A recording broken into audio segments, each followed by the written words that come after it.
Hey folks, this is Eric back with you with FlightBridgeED, and we're going to start on part 2 of our dominating acid-base balance. And in this podcast, we're going to really touch on strong acids and weak acids. We're going to look at what fills an anion gap. We're going to identify how sodium and chloride, CO2, bicarb, and potassium affect your acid-based derangements and what really drives them.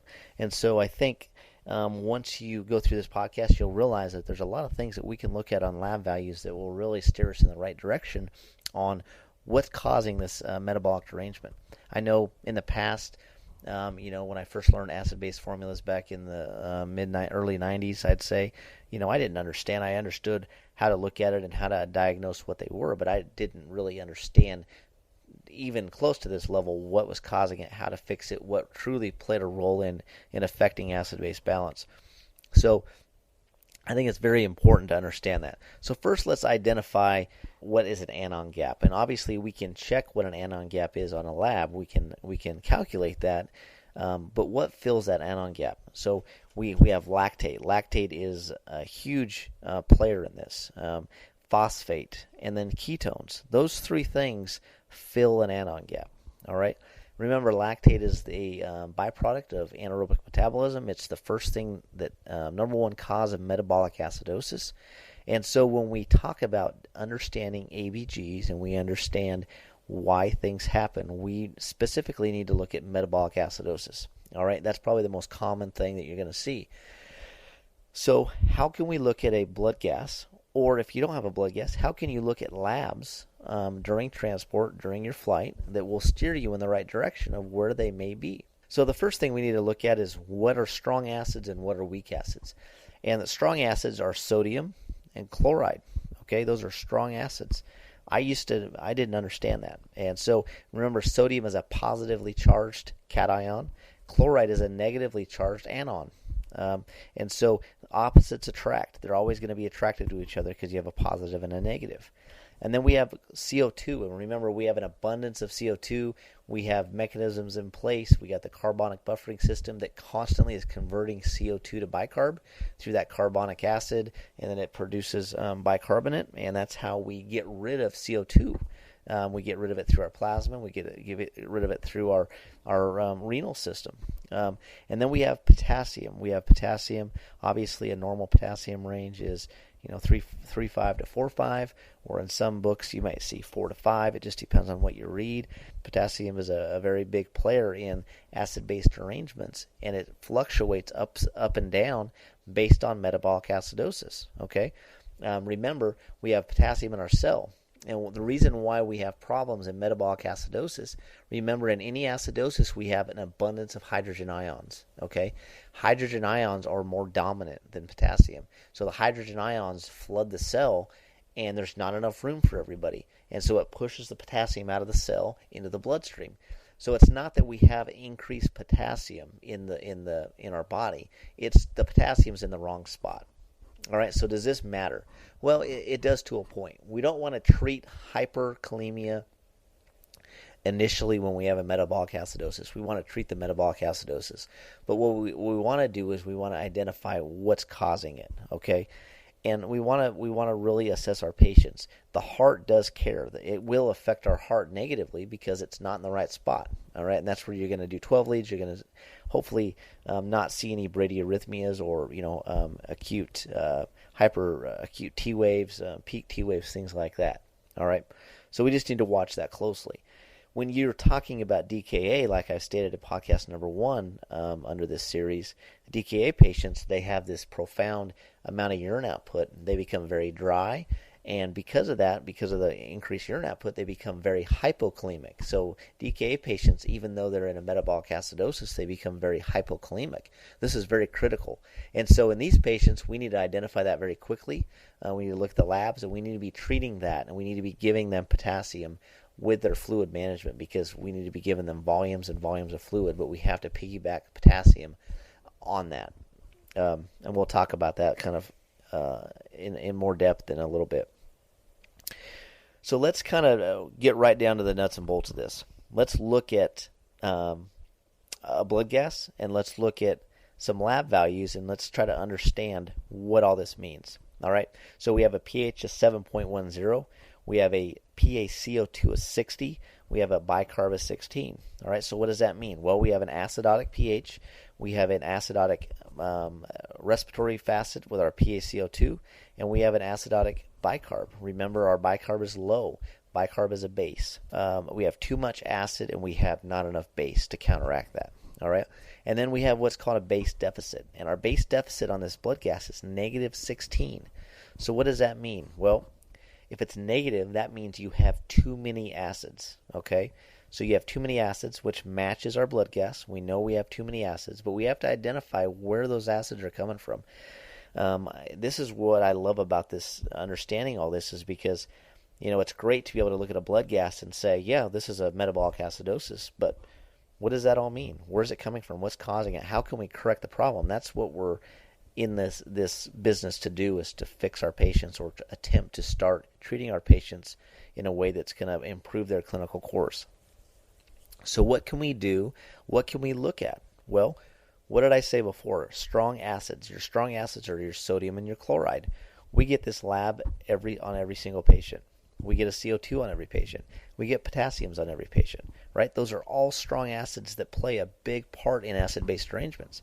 So we can look at that. So let's look at a lab. So we have a sodium of 140.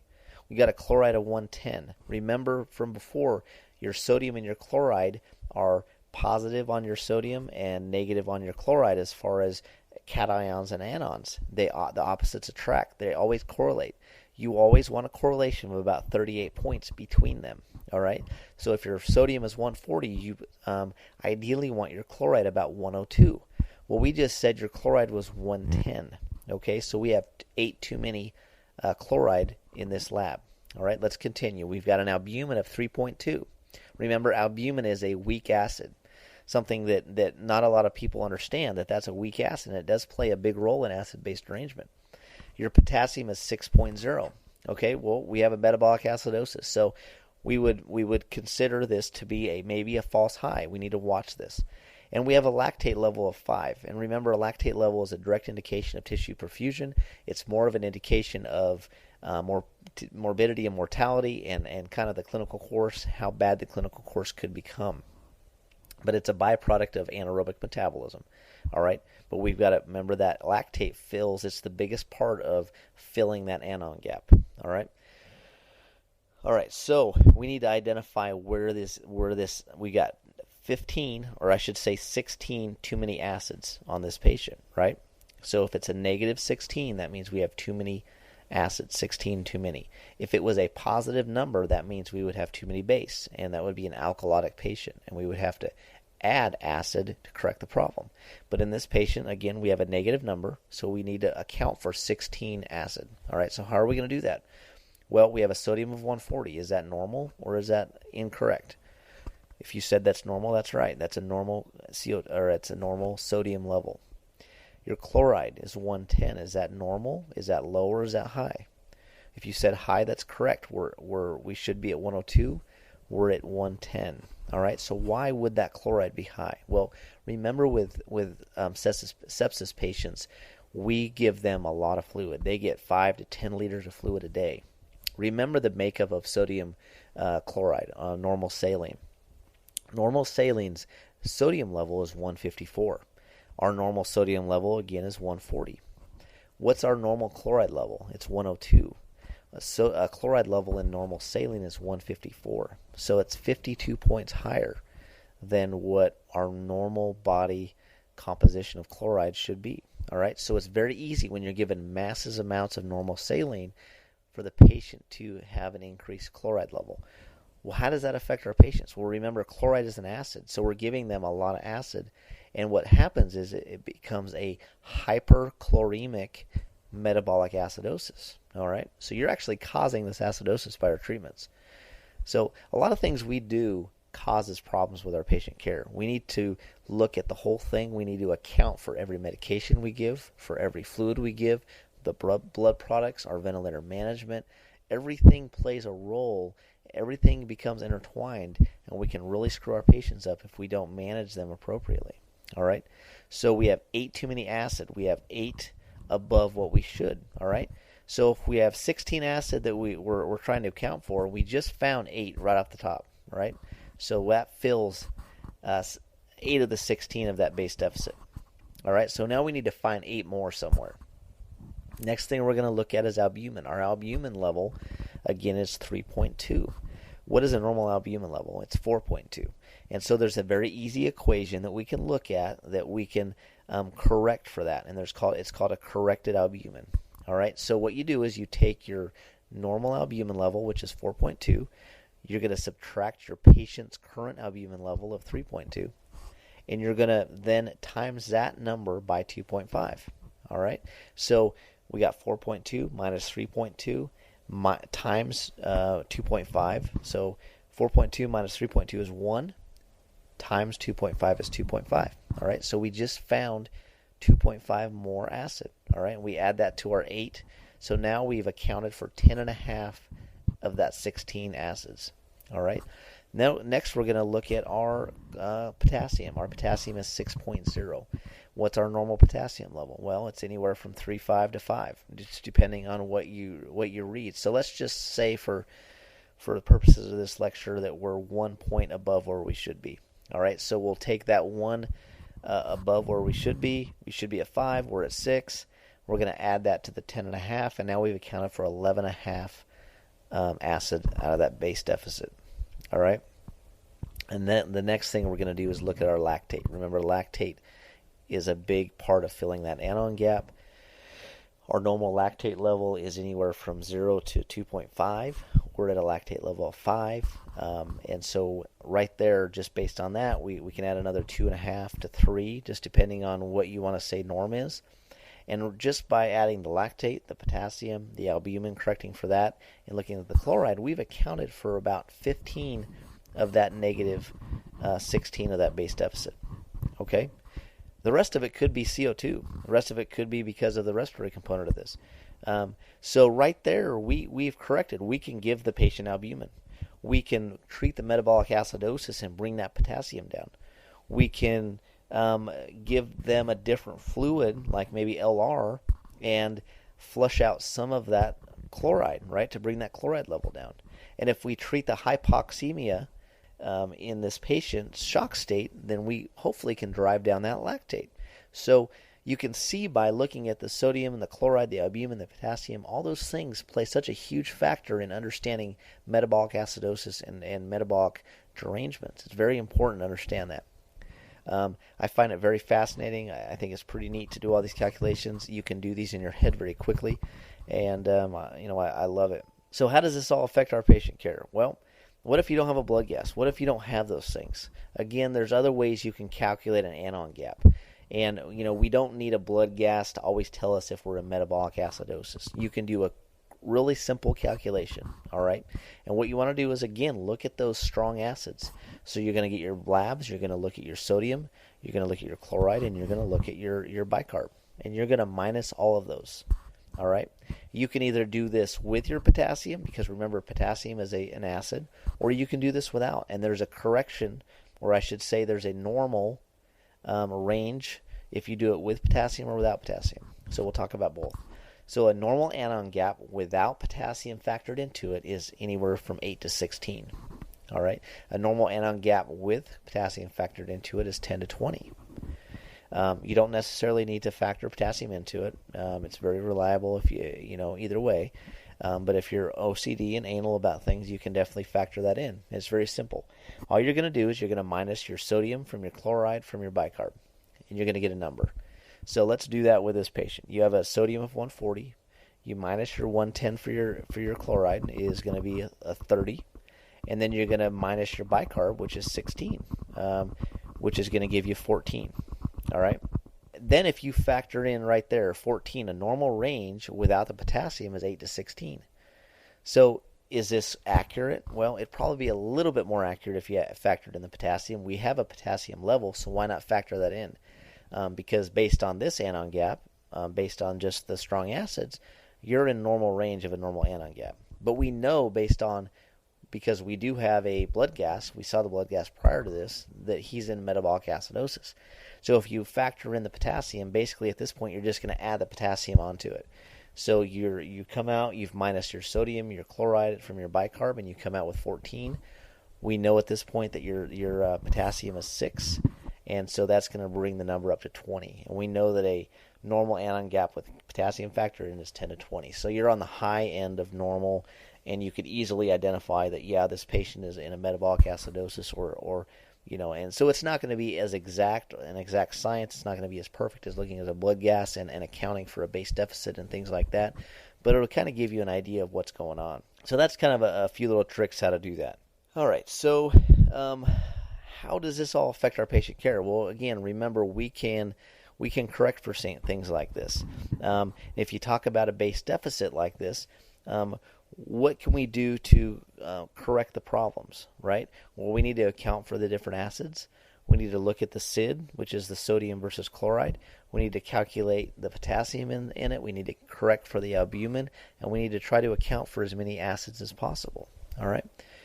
So let's say, do we give bicarb, right? And the answer, I think, in the past was, yeah, we're going to treat a metabolic acidosis with bicarb. Remember, bicarb is again a base, and we're trying to buffer that. The thing about bicarb, when we break down bicarb, it turns into CO2. It kind of does the opposite of what the carbonic buffering system does. So the byproduct of bicarb, when our body converts it and breaks down sodium bicarb, it turns into CO2, right? And that can actually potentiate and increase the acidosis. So be very careful about doing that. Treating with bicarb. I would try to treat the derangement, try to look at the sodium, the chloride, the potassium, and treat those aspects before you do anything with giving bicarb. Let's talk about potassium. Let's talk about what we do as far as treating the potassium. We talked about treating the DKA patient with massive amounts of fluid. And remember, because of their fluid loss and their massive urine output, they're already potassium depleted, and they're hypokalemic. Hypokalemia is a very hard thing to correct very quickly, and it can cause massive problems and death. So we need to identify this very quickly, and we definitely don't want to start treating this metabolic derangement, treating the pH and driving that pH up and correcting it through the different maneuvers that we're gonna learn in podcast number 3, without treating the potassium. So I think the big thing with treating hypokalemia is you want to slowly start raising that serum potassium up. So it's about 1 milliequivalent per liter, which basically is going to give you about 12 to 20 milliequivalents per hour, right? So we want to start treating that. We want to identify really quickly that we have a hypokalemic state in a DKA patient, and we want to be raising that up, because remember, in metabolic acidosis, normally you have a high potassium rate. And as you drive those hydrogen ions out of the cell, and we drive the potassium back in the cell, then everything normalizes. Our serum potassium level drops back down. We have less in the blood, and we have the potassium back in the cell where it belongs. Well, if we do that, if we start correcting the metabolic acidosis, and we start driving the potassium back in the cell, and we're already low in the first place, you can see what's going to happen. We're going to have this precipitous drop in potassium, and we're going to kill our patients. So it's really important to identify very quickly in the DKA patients where their potassium level is. If it's low, like in most cases, you need to be treating that pretty aggressively with your fluid administration and be titrating the potassium with it. So that's all I have for podcast number 2. Kind of very short and sweet. We talked about all the strong acids, how they affect acid-base derangements, how they play a role in metabolic acidosis, and how to correct for the different things. And we kind of really quickly looked at a base deficit, and we corrected for that, and we accounted for the different acids that were causing the metabolic derangement. So hopefully you learned a lot from it. In podcast number 3 of this series, we're going to look at the Winner's formula. We're going to talk about affecting pH positively or negatively by affecting our bicarb or our CO2 or our potassium in that same manner, and how that affects pH.